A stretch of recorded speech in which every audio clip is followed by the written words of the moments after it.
Hampir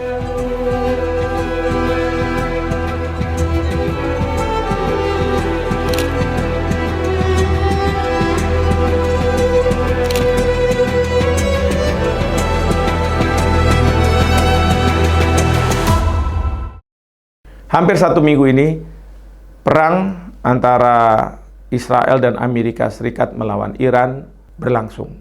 Banyak yang bertanya, kapan perang ini akan selesai?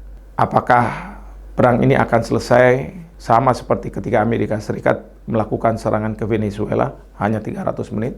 Atau bisa lebih? Presiden Trump sendiri memperkirakan bahwa perang ini akan berlangsung selama 4-5 minggu. Artinya masih cukup lama. Tetapi banyak juga pengamat yang mengatakan bahwa bisa saja perang ini lebih dari 4 atau 5 minggu tersebut. Ini semua bergantung pada sejumlah variabel yang harus dilihat di negara-negara yang saat ini sedang berperang. Paling tidak saya ingin mengidentifikasi 5 hal. Pertama adalah bagaimana dukungan logistik dari negara-negara yang berperang. Tentu ketika berperang mereka harus punya berbagai alutsista, rudal, drone, pesawat tempur. Pertanyaannya adalah apakah berbagai alutsista itu apabila diserang dan kemudian dilemahkan akan bisa bertahan untuk jangka waktu yang lama. Kedua adalah bagaimana sikap dari pemimpin dan para prajurit yang terlibat di dalam perang. Kalau para pemimpin masih merasa bahwa perang akan terus dilakukan, maka perang akan lama. Dan kita tahu sekarang ini di Iran, pemimpin besar mereka, Ali Khamenei, berhasil ditewaskan dan gugur.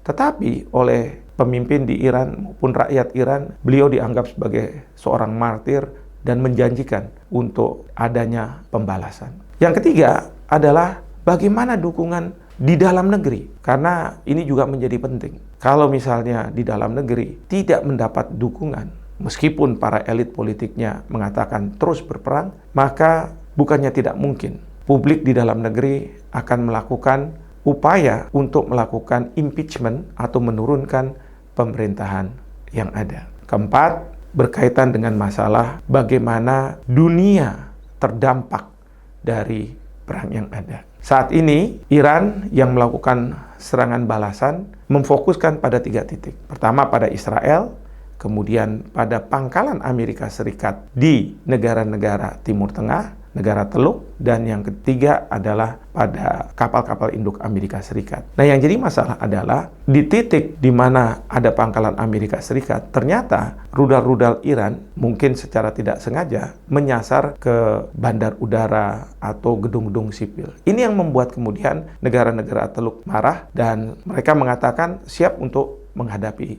Iran. Artinya, perang ini menambah jumlah yang terlibat. Bahkan Inggris dan Prancis sudah siap apabila pangkalan militernya yang berada di Siprus dan berbagai tempat itu digunakan oleh Amerika Serikat. Ini akan menambah jumlah dari siapa yang akan berhadapan dengan Iran. Tapi Iran juga yang dari kabar yang saya dapat akan dibantu oleh Rusia, bahkan mungkin Cina. Tapi saya yakin Rusia dan Cina tidak akan langsung berhadapan-hadapan dengan Amerika Serikat. Oleh karena itu, bagaimana negara-negara bersikap terhadap perang ini akan menentukan cepat lamanya suatu perang. Terakhir tentu adalah apabila ada pihak yang menyatakan diri kalah. Kalau misalnya ada pihak yang menyatakan diri kalah atau mundur secara perlahan-lahan, maka perang akan selesai. Bahkan dalam konteks seperti itu, apabila ada mediator yang kemudian berupaya agar negara-negara yang berperang untuk menghentikan serangan di antara satu dengan yang lainnya, terjadinya gencatan senjata, ini pun bisa membuat perang selesai. Presiden kita, Bapak Prabowo, sudah mengatakan bahwa beliau bersedia apabila diminta oleh pihak yang berkonflik